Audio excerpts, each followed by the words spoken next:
தமிழகத்தில் எய்ம்ஸ் மருத்துவக் கல்லூரி மருத்துவமனையை நடப்பு நிதியாண்டிலேயே அமைக்க வேண்டும் என பிரதமர் மோடிக்கு முதல்வர் ஜெயலலிதா வலியுறுத்தியுள்ளார்.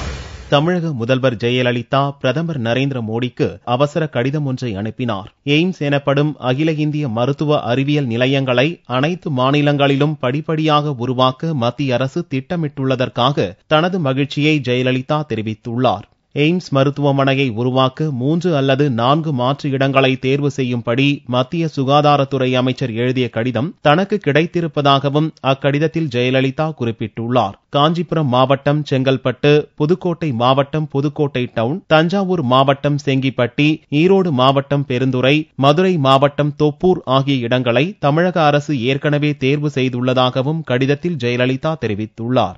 இந்த 5 இடங்களிலும் போதுமான நிலங்கள், இணைப்பு சாலை வசதிகள் அரசின் வசம் இருப்பதாக கூறியுள்ள ஜெயலலிதா, குடிநீர், மின்சாரம் மற்றும் ரயில், விமான போக்குவரத்து வசதிகள் இருப்பதாகவும் தெரிவித்துள்ளார்.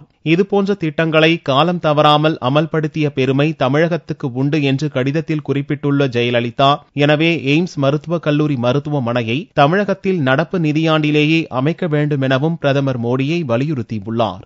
தரமான மருத்துவ கல்வி மற்றும் ஏழைகளுக்கு நவீன மருத்துவ வசதிகள் கிடைக்கும் என்பதால் எய்ம்ஸ் மருத்துவக் கல்லூரி மருத்துவமனையை தமிழகத்தில் நிர்மாணிக்கப்படுவதை உறுதி செய்வதில் தான் மிகுந்த ஆவலுடன் இருப்பதாகவும் கடிதத்தில் ஜெயலலிதா குறிப்பிட்டுள்ளார்.